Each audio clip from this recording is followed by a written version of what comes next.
And we are live. A pleasant afternoon to each and every one of you. Good afternoon to our Zoom participants and good afternoon to our YouTube viewers. So it's going to be another fun e-learning session this afternoon. And welcome to another live webinar series for a cause, of course, brought to you by Ariva Academy. My name is Irish Malonda Samson, your host, and of course, join me in welcoming our moderator, Mr. Howell Mabalot. Thank you, Miss Irish, for welcoming me back. Yes, sir. We You look missed. gorgeous as always. Thank you, Sir Howell. How was your weekend? It was full of meetings. In fact, I did a TV show this morning. Wow, that's great. What about you? How was your weekend? Belated happy Father's Day, And Sir Howell. same to Mr. Man of Steel, your Man of Steel. Thank you. Okay, so our topic for today is unlock your creative potential, get unstuck, and stay productive in turbulent times. So, Sir Howell, before you introduce our speaker and before I say the house rules and few reminders, let us first welcome our participants from out of the country. They are watching from Gold Coast, Australia, Bekasi, Indonesia, Kota Kinabalu, Malaysia, Pitcairn Island, Singapore, Pattaya, Thailand, Dubai, and Ajman, United Arab Emirates. Okay, thank you for joining our live webinar series for a cause. And in order for us to have a smooth flow of our e-learning session, here are the following house rules. Who are the first-time viewers of our webinar? Please type in hi in the chat box now. Let us know where you're watching right now. Let's check. Type in hi now and let us know where are you watching. Okay, we have Alvin, Erica, Mary, Diane. Welcome to our e-learning session. Alvin is from Cebu. Okay. Hi to Annalisa Aglanao. Hello po. Catherine Pagapong. Dana is watching from Lipa, Batangas. Thank you for joining us this afternoon. And I would like to know as well who are the second time, third time viewers of our webinar, or avid viewers. Please type hello, okay? We have Arnold Sakulsan from Cavite. Hello to Miss Evelyn Andrada. Hello, ma'am. Okay, Quezon City, Alan Domingo, Mervin. Okay, Mary Diane. Third time to watch our webinar. Okay, let's do an audio check, sound check. You will be needing a good quality headset and use the following codes. Type in 111 to show if you can hear me loud and clear. Let's try now. 111, thank you. Janelle, Erica, Rick, thank you. Emmavel, thank you. Okay, and type in 222 means no sound at all, you cannot hear me. 2121 means our sound is breaking up or there's a log, and question mark if you don't understand anything. So far, sir, 111. Wonderful. Thank you. Moving on. We will be having a 2 to 3 minute break after the presentation of our guest speaker. And before we move on to our question and answer portion, participants' microphones will be temporarily disabled by the administrator during discussion to avoid interruptions. Questions will be entertained after each topic of the session. For questions and clarifications during the provided time after each topic, please click the raise hand button for the administrator to enable the microphone for live questions. Type in your questions at the Q&A box. One question at a time will be entertained. For comments and feedback, please scan this QR code. This will be directed to our feedback form. Please send us your comments, suggestions, and topics to discuss in order for us to improve our future e-learning sessions. And to discuss unlock your creative potential, get unstuck, and stay productive in turbulent times, Sir Howell, please introduce our speaker live from Singapore. Thank you, Miss Irish, for the opportunity to introduce our speaker for today. He is a stage actor, wow, turned professional speaker who is passionate on the topics of creative leadership, and Communications. He is the author of The Stage Fright Antidote and Powered by Creativity, forthcoming book, and co authored 10 other books. He and his team at the Speaking Factory are passionate about developing creative leadership in the professionals, leaders, and teams. He is also currently an associate lecturer in the local polytechnic in Singapore, delivering modules on innovation and design thinking. Let's all welcome Mr. Hazriq Idrus. Hello, sir. Hi, can you hear me? Can you see me? We can hear and see you clearly. Did I Nice, thank pronounce you your very name much. properly, Sir Hazriq? Yes, you got it right. Hazriq, nicely pronounced. Thank you. Idrus, it's Idrus, sir, right? Yes, exactly. Yep. Welcome to the webinar powered by Ariva Academy. Thank you very much. We're excited to unlock our creative potential coming Nice. from a stage actor. So were you performing in your heydays as what? As a lead Wow. singing actor? All right. I first started as a stage actor. So far, I don't have much leading role actually. So so much more on the second in command. But Okay. the beautiful thing is the training behind it, especially stage acting. The training behind it, that's where I learned a lot. Yeah. So the discipline involved. yes, Yeah. a lot of discipline. I mean, a 1 hour show we probably would take about 3 to 4 months training in advance. That is so true. So yeah, that's it. Interesting, but stirring, but it's fun. By the way, Sir Hazriq Idrus, artists are known for being moody, emotional, bad-tempered. Are you any of that or not? Well, I guess maybe not. So far, I haven't heard from my friend that I'm very moody. They say I'm very Good, smiley. good. So I guess I just enjoy. I mean, we love to enjoy life, lah. That's Wonderful. yeah. What makes our life more fun, right? That's great, sir. So take it away, sir. The limelight is yours. Thank you very much. see All right. behind you. Okay, What thank is you. Can you go to share the screen? Let me know if you are able to see or otherwise, and then we'll proceed from there. Okay, are you able to see something over here? Yep. Yes, we are able to Great. see you. We can Okay, see cool. clearly, sir. All right. Okay. Can I just put it some technical side over here? Okay, cool. All right. So once again, thank you very much, Howell and the team from Ariva for welcoming me, and for the rest of you tuning in for this session. I'm actually very excited as well to share and at the same time to learn from each one of you, especially during the Q&A later on. Right. To start with, let me bring you to the year 1994. That was the year I was still in secondary school.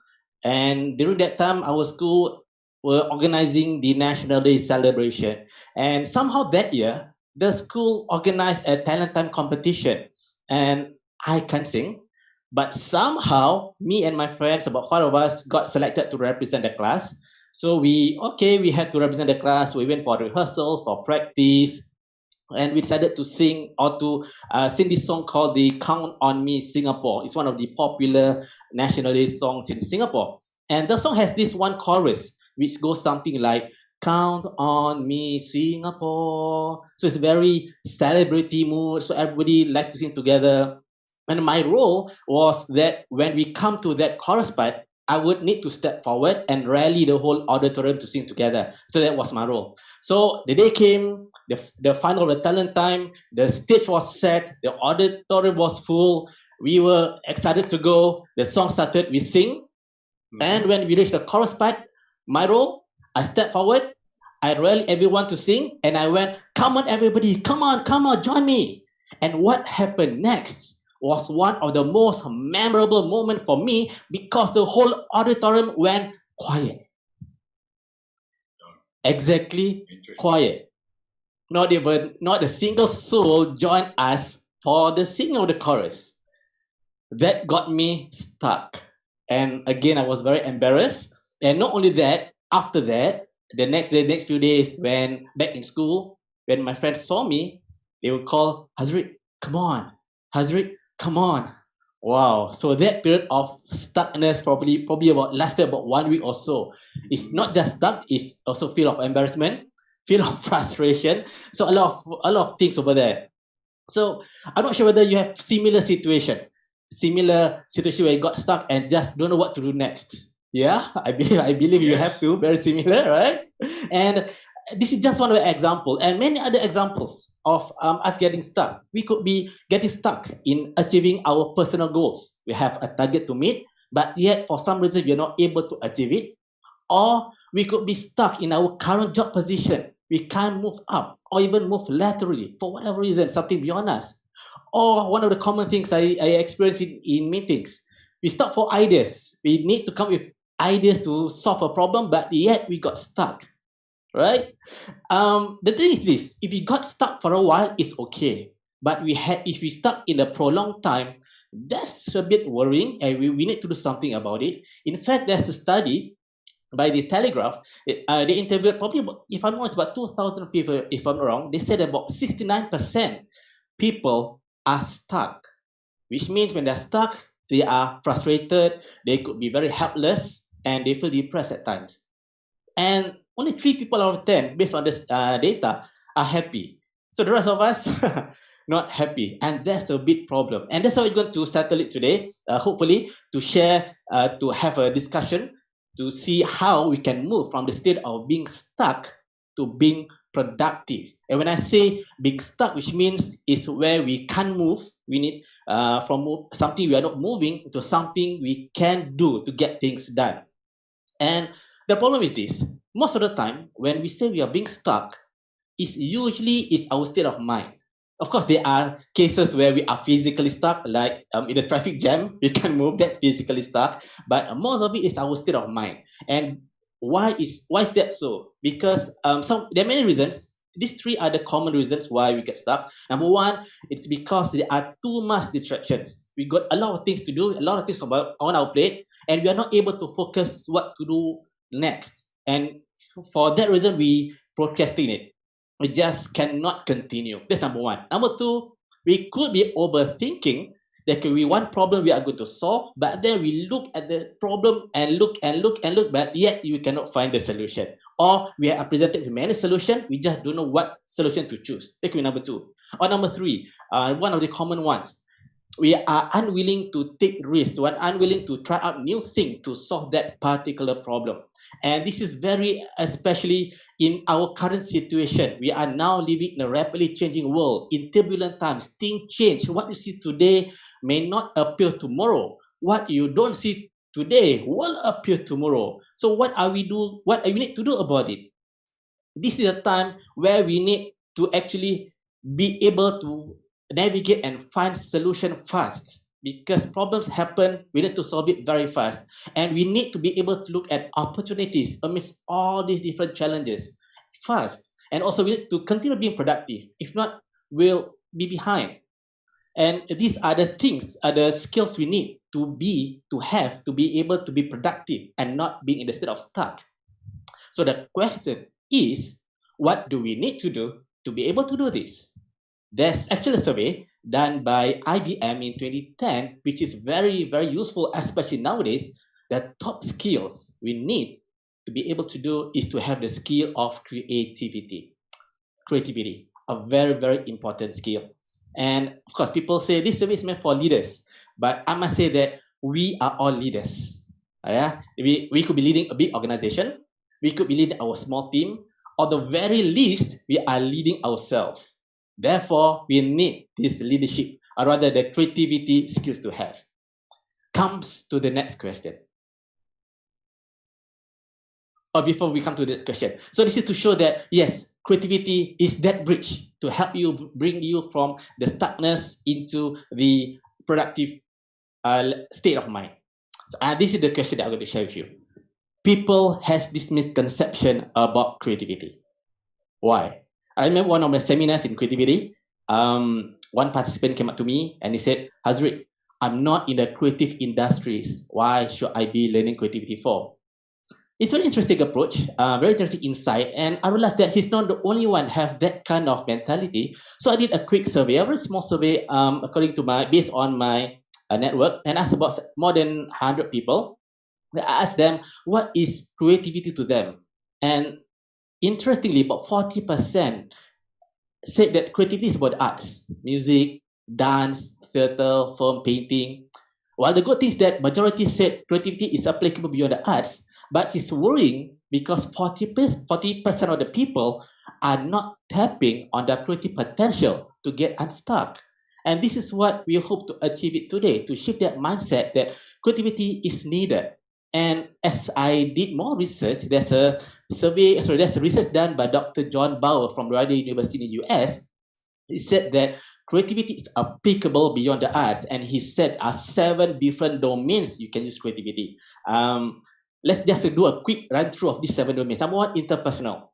If we need to speak to people, to communicate with people at work, we need creativity, definitely. The second domain, entrepreneur. If you're entrepreneur, definitely you need to be creative to come up with new ideas and innovations. Even if you're working if you're working in the office, even if you're not entrepreneur, you still can have the trait of an intrapreneur, which is applicable here. You need to have creativity. Work performance, definitely you need to have creativity to get your work done. Maths and science.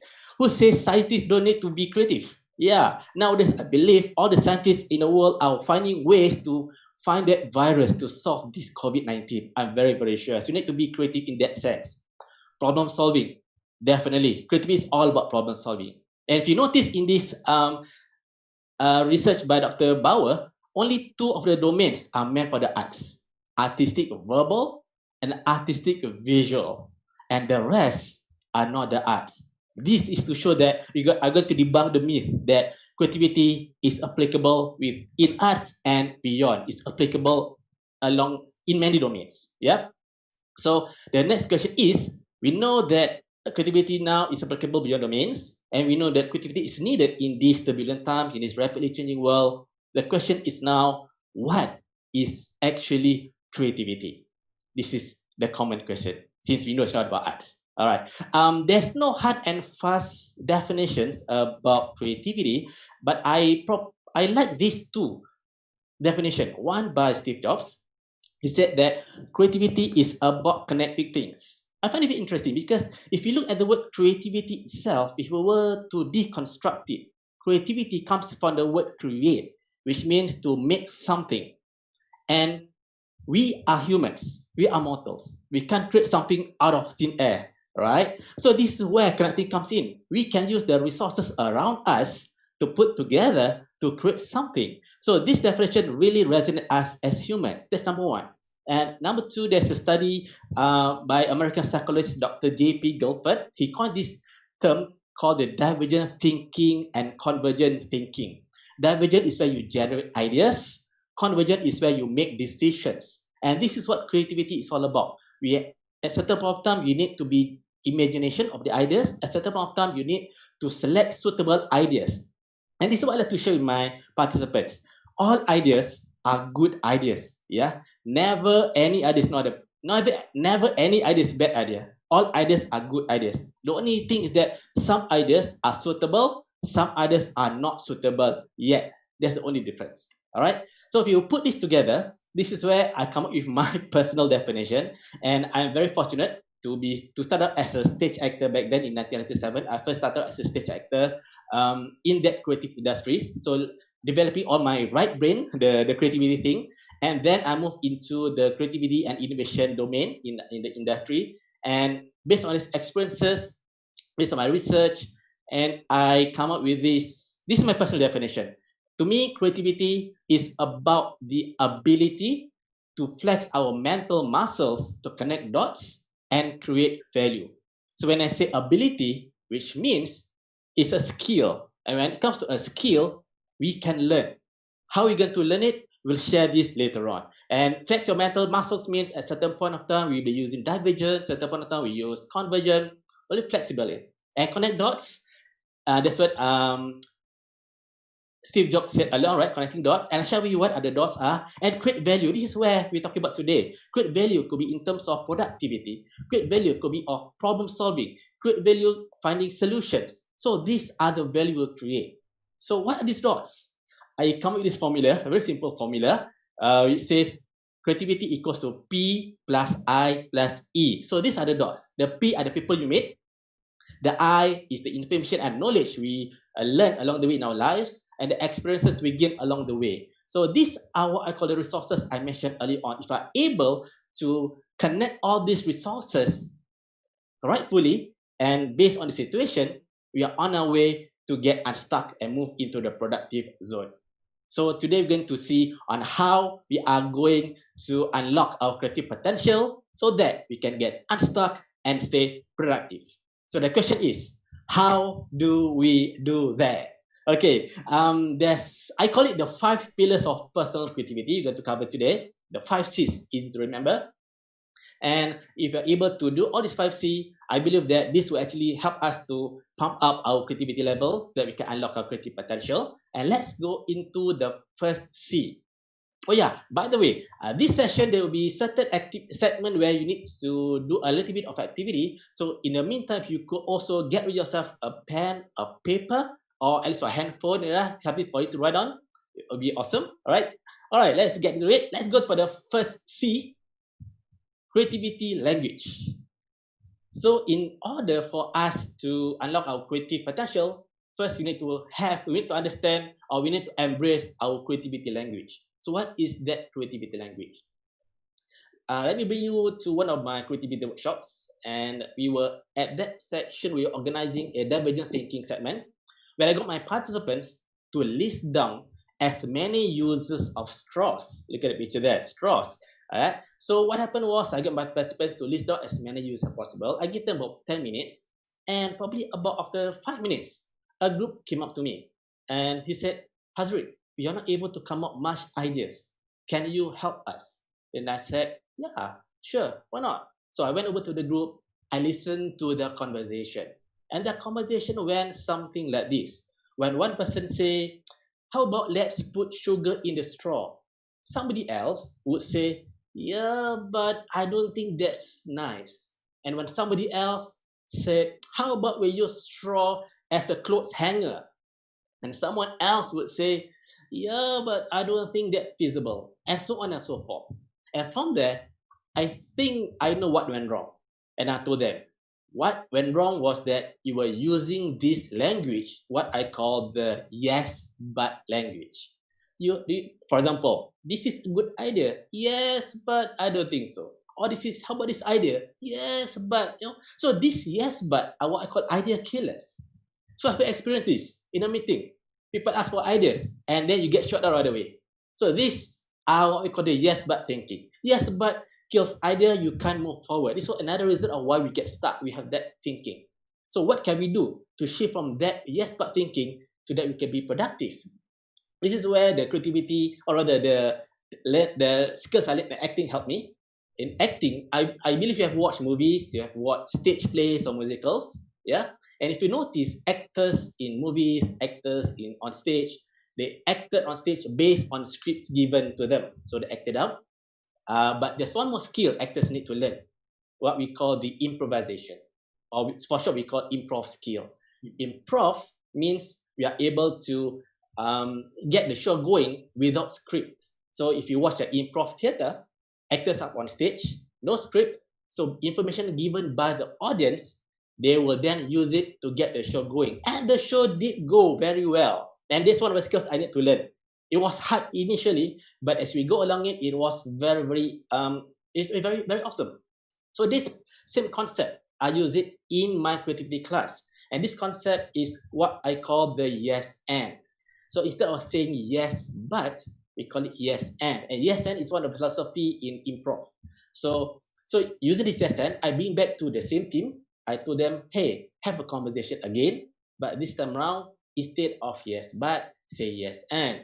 And the conversation went differently this time around. When somebody says, how about we put sugar in the straw?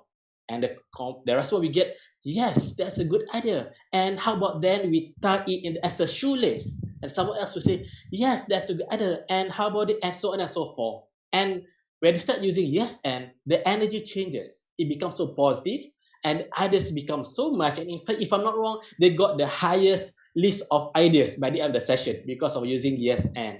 So that's the difference. If you use yes but, it actually kills idea, and that keeps us getting stuck. And yes, but also bring us to have this fear of failure. We do not want to try something new. We want to keep on status quo, fear of failure, and promotes negativity. Imagine if people give an idea and you shot the idea down, maybe once or twice is okay, but after that, the person don't want to give any more ideas. Even the idea is good, but because you have shot the idea down, that promotes negativity is not good. Yeah. So yes and instead, they use yes and. This three thing happens. I call it the ABC. A is acknowledge others. So when you say yes and, you are acknowledging your friend's idea. Even if the idea is no good, at least to acknowledge, and that's empathy. Because creativity is all about empathy. That's very important. And when you acknowledge your idea, you then build the idea and build upon the idea to make the idea better. And as you do that, you are actually connecting with one another and you are collaborating with one another. And that's where creativity comes in. When you collaborate, you're either getting better and better and better. And that's where I get the idea of the formula creativity equals to P plus I plus E. Because creativity, like what Steve Jobs said, is all about connecting. And if we were to look in the industry, all those big brands, even not big brands, any brands you will look at that, you will notice this. For instance, DHL, yeah, a logistic company. DHL, they actually connect D, H, and L. And these are the synonyms of the founders. So they come together, they come up with this company, they become a company name. And I believe you have been to Bread Talk. Bread Talk is a connection between the word bread and talk. Put together, become a new brand. Soul Garden, yeah, soul and garden is all coming together, create something new. So connecting is one of the basic things about creativity. And this is just one aspect of it. I remember going to Jakarta back in 2018. I was speaking at a conference there, and we landed at, if I'm not wrong, Terminal 2. So from Terminal 2 where I alighted to walk to the immigration, it was a long walk. I'm not sure how long was it. Probably about 15, 20 minutes. I don't know, it was very long. I was like, it's like endless. But the good thing is, as I walk, I noticed this. On the walls, instead of the white walls, you can see pictures, cartoons like this. And if you notice, they actually have cartoons with the fire extinguisher. Yeah, so it's very creative of them. But if you notice it, you're actually using the power of yes and.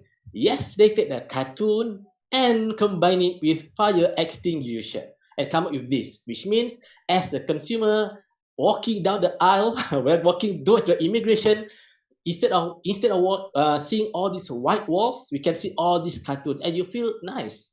Yeah, it's a good experience. Especially we run companies, right? We run companies for customers. We need to give positive experience to the customers that they can come back. So this is what they did.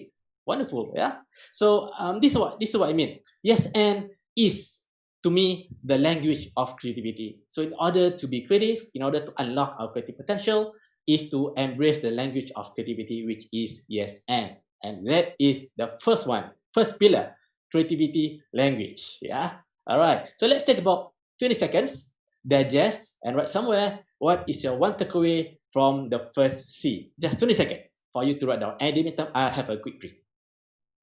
Okay, thank you, Sir Hazriq Idrus. You know what? I really loved Howell, your how about you? illustration. I loved it. Thank you. Howell, what's your one takeaway? I have 4 more takeaways to give you. My takeaway, you can build the world with a straw. Wow, nice. I like Yes. that. Instead of with the yes and. Yes. But all you right. can destroy the world with yes but. Exactly. I like if you it want so to. much, Sir Hazriq, if you want to. And I love it so much. Thank you very much. All right. So takeaway that's as far as the first 30 minutes is concerned. thank you. All right. So creativity language, yes, and let's move on to the second pillar, curiosity. In order to unlock our creative potential, you need to be curious. And what I mean by that, I would like to bring you back in history, because history taught us a lot, and I thank this to my history teacher who told me always learn from history. All right. So I would like to bring you back in the year 1968 and the year before that. So I'm talking about this guy called Dick Fosbury. He was a high school student and he enjoyed high jump. And that year, when people do high jump, it's not like what you see in the picture here. People don't do high jump this way. those days when they did high jump, they were running and jump forward. So that's one of those things they do. So Dick Forsby tried, but he always got stuck. He cannot jump over the bar. So he wondered why. So he was thinking, what can he do to help that? And after trying many ways, he thought this one question: what if I jump backwards? So he tried, and somehow he could do it. And he tried again, and he kept practicing, and he do it. And in 1968, he not only be able to jump higher, he represented US in the high jump. He beat his own record, number one. Number two, he actually won the gold medal in the Olympics. And number three, the most interesting thing, he came up with this technique called the Forsby flop. So this technique started in 1968 by this guy called Dick Forsby, because initially it was a flop, but now he managed to flop over. So he called it the Forsby flop. So let's deconstruct his thinking, his creative thinking process. What do you do? I call it the 3 ways of creativity. And the first one is what I call the analysis question. So when he couldn't jump forward, he actually asked this question: why were the current techniques not effective for him? This is what I call the root cause question. So if you get stuck, what you need to do is analyze the situation, find out why. Use the why question to find out what caused it, why this thing happened. That's the first why, the analysis question. Second is reframe question. Some people call it the solution focus question. So instead of I give up, but change it to how can I jump higher, or what can I do to jump higher. So this is what I call the reframing question. And then the third question, ask the what if question. This is what I call the trigger question, the trigger to generate a lot of ideas. So he asked himself, what if I jump backwards? And true enough, that solved his problem and become the world champion. And if you put it together, become this, I call it the art of curiosity. Analysis question, ask the why question. R, reframing question, ask the how can question. And T, trigger question, ask the what if question. Easy to remember, ART. And if you realize, I'm actually doing connecting ARNT, because that's what creativity is all about. Yeah. All right. So that's number 2, pillar number 2, curiosity. Okay. So let's take. Okay, I just move on. So just, along the way, just reflect about part 2 or pillar number 2, curiosity. Let's move on to the third one. Third pillar, I call challenge the status quo. Okay, for this, I would need you to do a little bit of activity. I need yourself to get rid of yourself a pen, a paper, or a smartphone. Okay, what I need you to do is to draw on your phone or on your paper 9 dots like this. Once you draw these 9 dots, for the next 30 seconds, I need you to join these 9 dots using 4 continuous straight lines. No lifting up of pen is allowed. Yeah, right? Because somebody might have done it before. If you have done it before, take this as a refresher.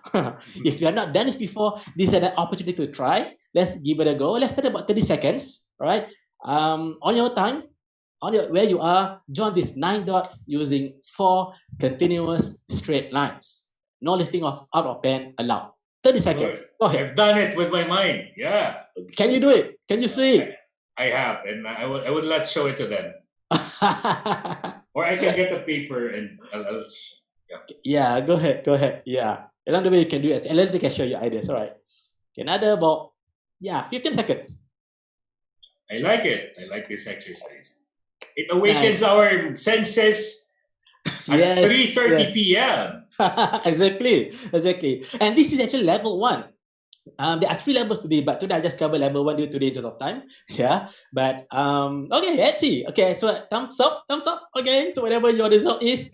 Okay, so let's give it a go. I share with you the answers. So if you get your first line, let's go by line. Let's go to the first line. So Anna Marie said she was able to do it. Well done, congratulations. All right. Okay, so for those who are able to do it, congrats, give yourself a pat on the back. And for those who have not, don't worry, I'll share the answers. Don't tell people. All right. I mean, you can do this with your other friends or your kids to play. Just have fun with them. Yeah. All right. Let's go. First line. What can you see? I draw the line across. If you notice, I draw the line across the last point.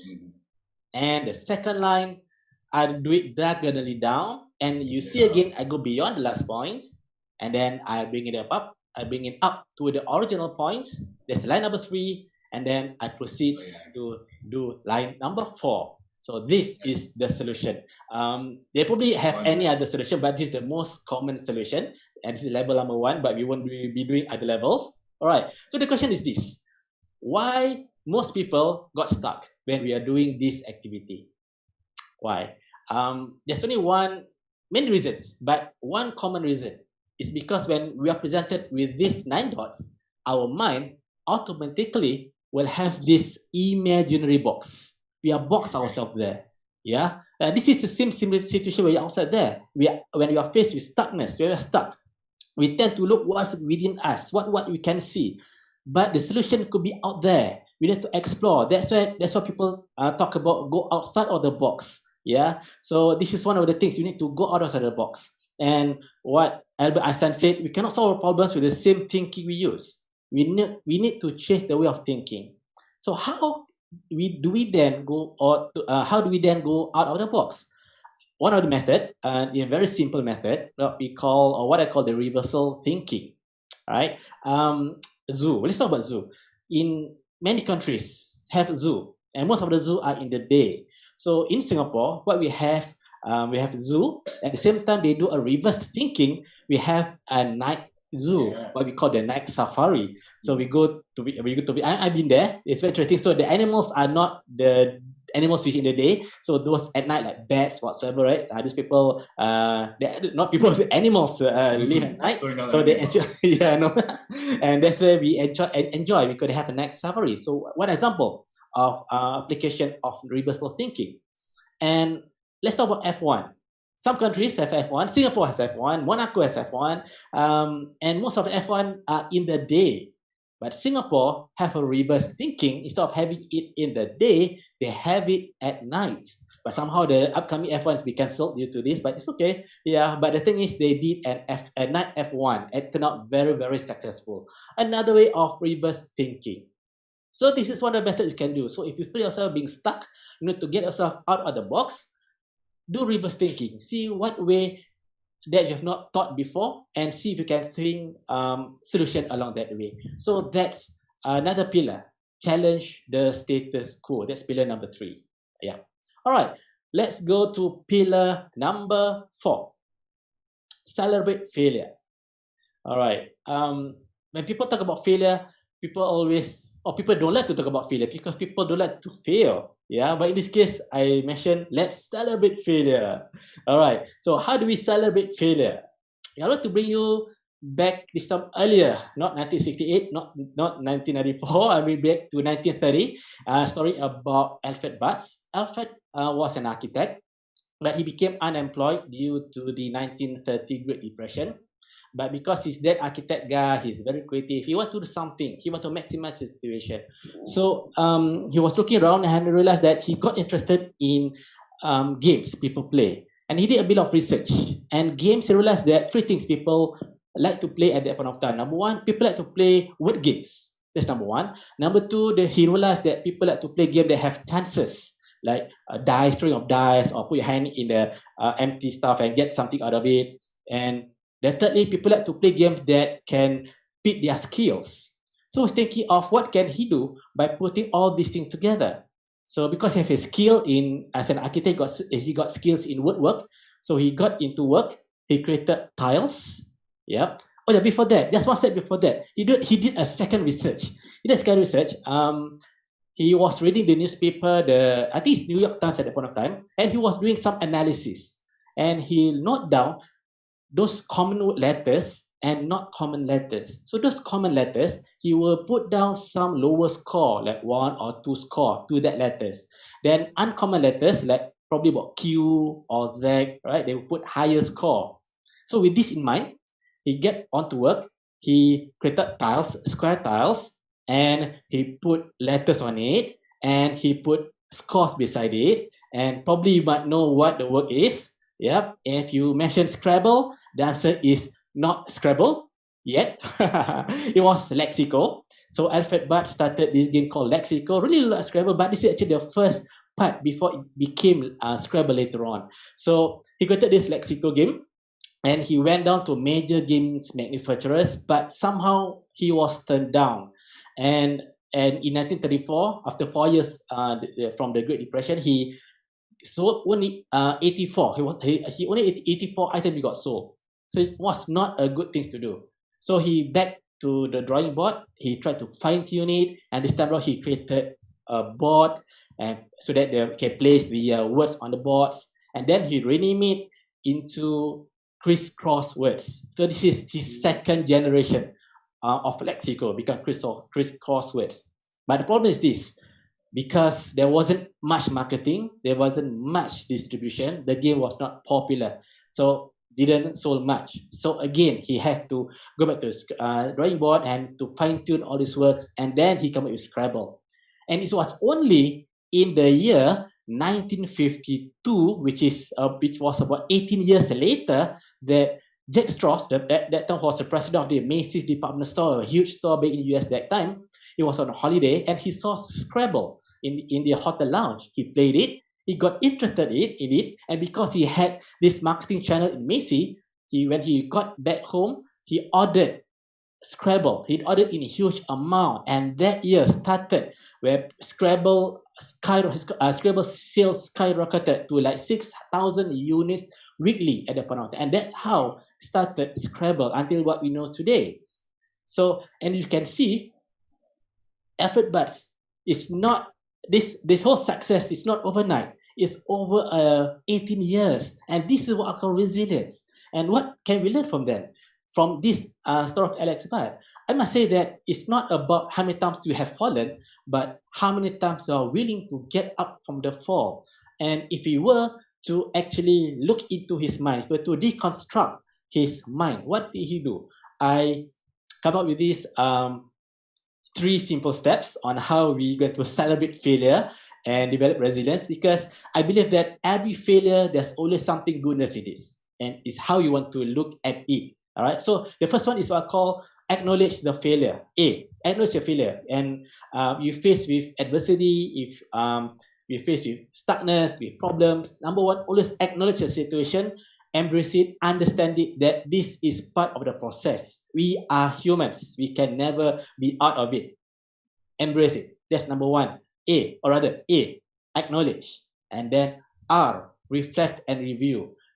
Identify what went wrong. Identify what can you do, what happened during that point of time. And always identify the positives. Like I mentioned earlier on, there are always positives at anything we do. It's just whether you want to look at it or not. Because if you can learn from this adversity, because learning increases our knowledge, and this experience we went through increases our wisdom. If we are able to reflect, we can help us with this. That's step number 2, reflect. And step number 3, just like what Alfred Butts did, he maximized the situation. Look on your strength. What are you good at? What are the areas that you want to beef up on? Maximize the situation, and then you can then develop that resilience. So these are the 3 steps. I call it the ARM method. Acknowledge a situation and failure, reflect and review, and maximize the situation. 3 steps, easy to do. Yeah. All right. Wonderful. So thank you very much. So we have 4 pillars. All right, going to the last pillar. Yeah, we almost come to the end of the presentation anyway. So let's go to the last pillar. All right. Called combat negativity. Okay, why I put combat negativity as one of the important pillars in personal creativity? Positivity, because when we talk about creativity, it always goes together with positivity, because you can only be creative when you are positive. It's very difficult, be a challenge to be creative when you are negative. Therefore, we need to shift from negative to positive. And there's Dr. Paul White, the author of The Vibrant Workplace.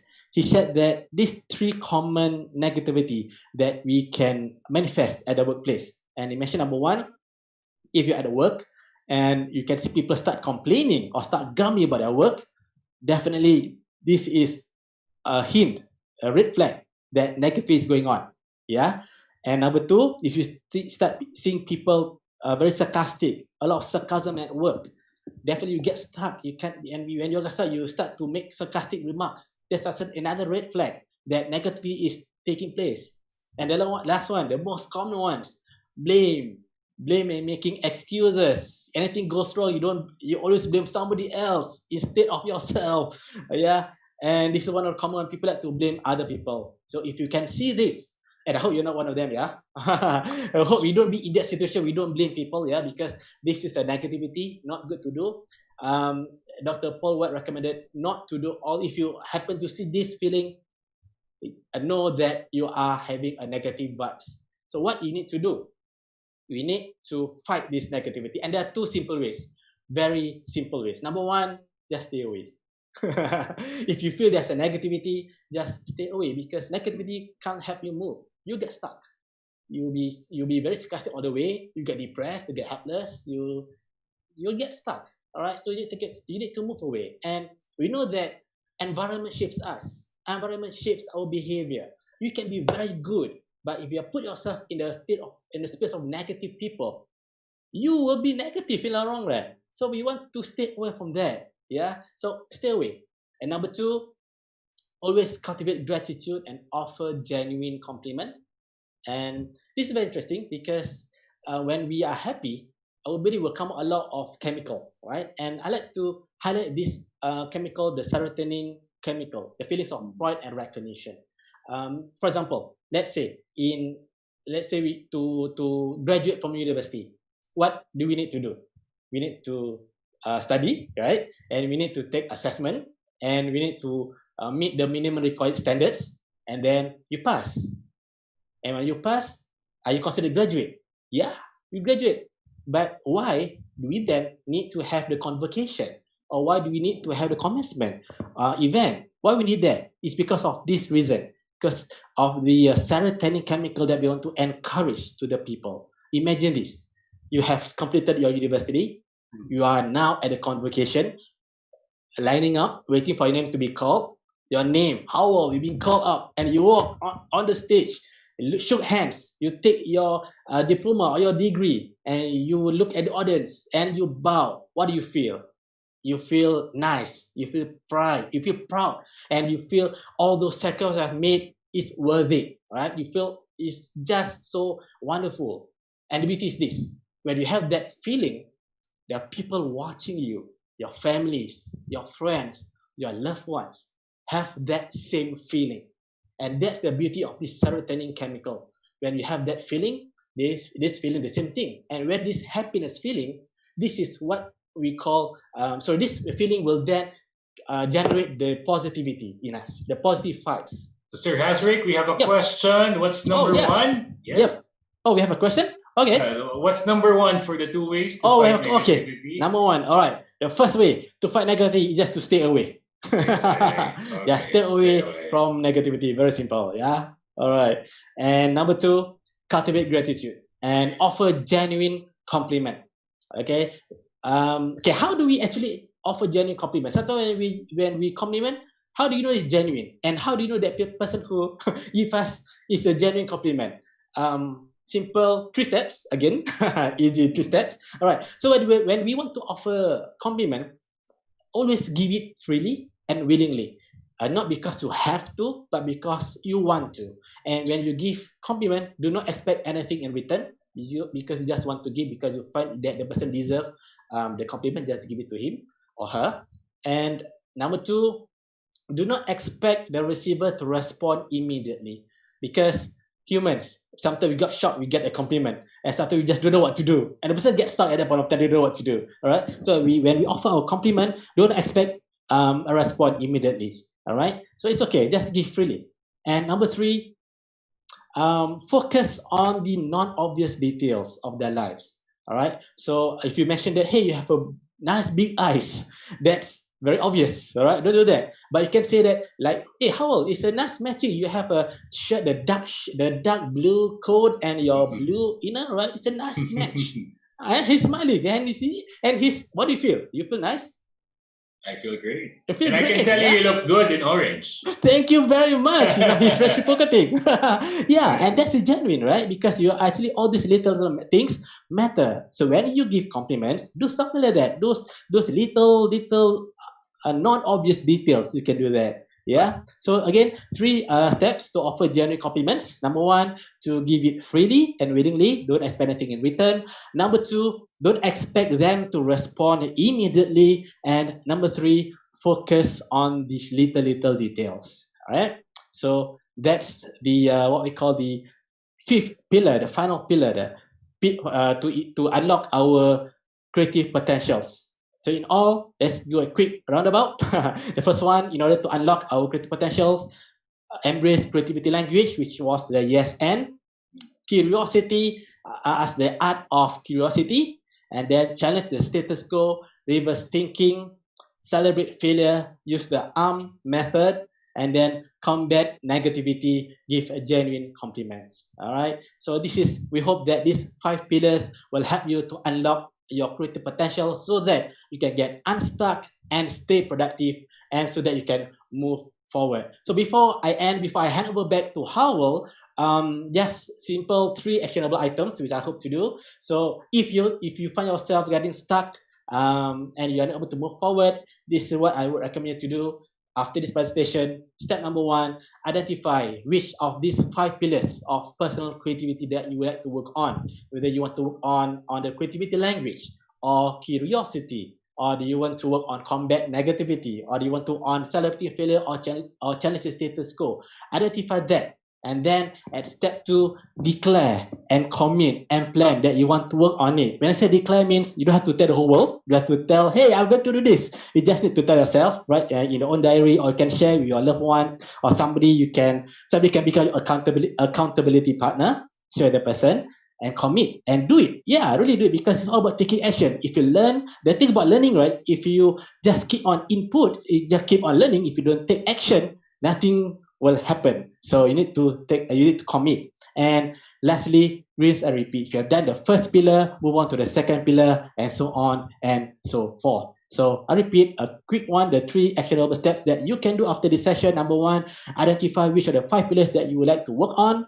Number 2, declare and commit. And number 3, rinse and repeat. So before I end, to share this one of my favorite quotes that said by Uncle Ben Parker from Spider-Man movies. He said, with great powers comes great responsibility. But I like to do a little more tweaking, and I like to share this quote. It says, with creative powers comes creative responsibility, so that you can get unstuck and move forward and be productive. With that, Hazriq Idrus signing off. I hand over back to Howell. Thank you so much, Sir Hazriq Idrus. Don't sign off yet. Don't sign off yet. Yes, I don't sign off yet. Thank you. What a beautiful presentation, practical, doable, entertaining, and thank you. Sparks hope within every person who believed that they were born to be just logical. You gave us this hope that we, all of us, human beings, regardless if you are right brain dominant or left brain dominant, we have actionable steps to explore our creative side. With that, thank you so much, Sir Hazriq Idrus. You're welcome. I'm not an easy to please person, but I am very pleased with your presentation. Let me say that. Thank you. And we'll be pausing for a 2-minute break, Sir Hazriq. Yep. And for our participants, you may want to start typing in your question at the Q&A box, and when we return after 2 minutes, we'll proceed to the second part, which usually is the more exciting part. Because the first part has been very exciting, but the second part will try to tweak your brain and ask you some more and dig deeper into this topic. Thank you so much, everybody. Don't you go away. We'll be right back. We promise.